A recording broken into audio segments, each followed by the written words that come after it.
കൂടുതൽ വാർത്തകളും വീഡിയോകളും കാണാൻ ഈ ചാനൽ സബ്സ്ക്രൈബ് ചെയ്യുക. കൂടെ ബെൽ ബട്ടൺ അമർത്തുക. ഇന്നത്തെ എൻ്റെ ജ്യോതിഷ സംബന്ധമായ വിഷയത്തിലേക്ക് എല്ലാവർക്കും സ്വാഗതം.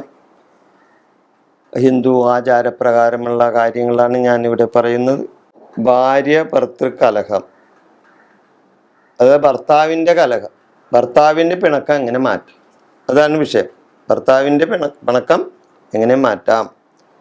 ഭാര്യ കലഹം സാധാരണയാണ് ഇല്ലേ? ഭാര്യ ഭർത്തൃ കലഹം സാധാരണ ഏത് കുടുംബത്തിലാണെങ്കിലും ഒട്ടുമിക്ക കുടുംബത്തിലും ഉണ്ടാവും.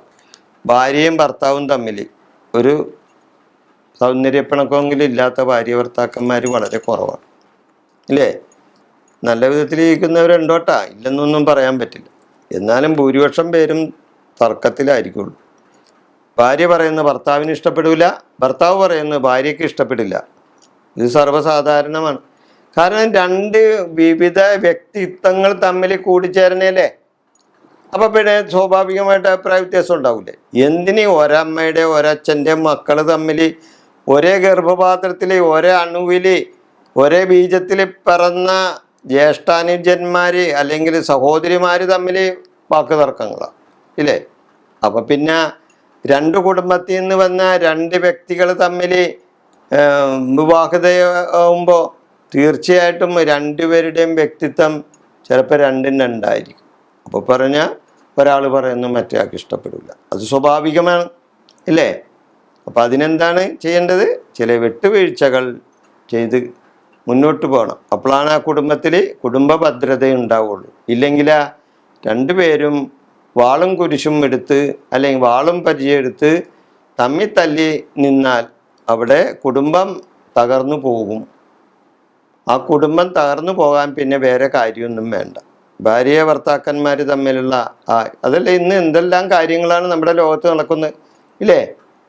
ഭാര്യ ഭർത്താവിനെ വെട്ടിക്കൊല്ലുന്നു, ഭർത്താവ് ഭാര്യയെ വെട്ടിക്കൊല്ലുന്നു, അങ്ങനെ എന്തെല്ലാം കാര്യങ്ങൾ. അപ്പോൾ അതെന്താണ്? ഇതൊക്കെ ഭാര്യ ഭർത്തൃ കലഹം മൂലം ഉണ്ടാകുന്നതാണ്. അപ്പോൾ ഭാര്യ ഭർത്തൃ കലഹം എങ്ങനെ മാറ്റാം, ഭാര്യയുടെ അല്ലെങ്കിൽ ഭർത്താവിൻ്റെ പിണക്കം എങ്ങനെ മാറ്റാം എന്നാണ് നമ്മുടെ വിഷയം.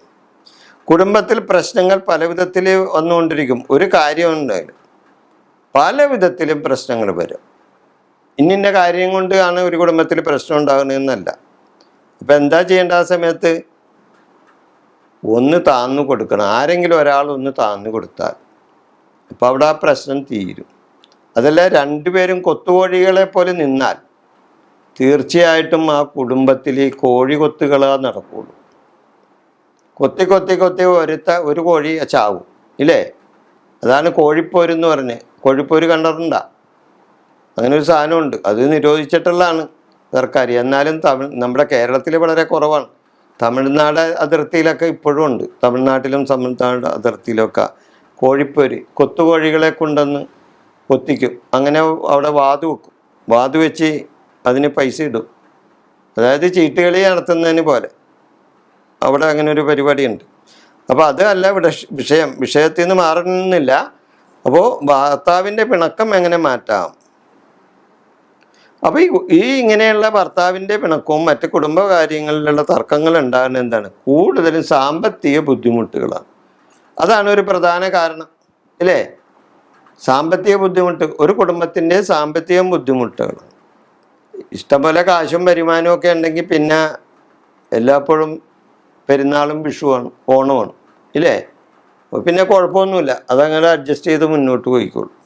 പക്ഷെ കാശില്ലാണ്ട് വരുമ്പോഴാണ് അവിടെ പ്രശ്നങ്ങൾ ഉണ്ടാകുന്നത്. അപ്പോൾ അരിശം കയറും. ചില ആൾക്കാർക്ക് കയ്യിൽ കാശില്ലെങ്കിൽ അരിശു വേണം.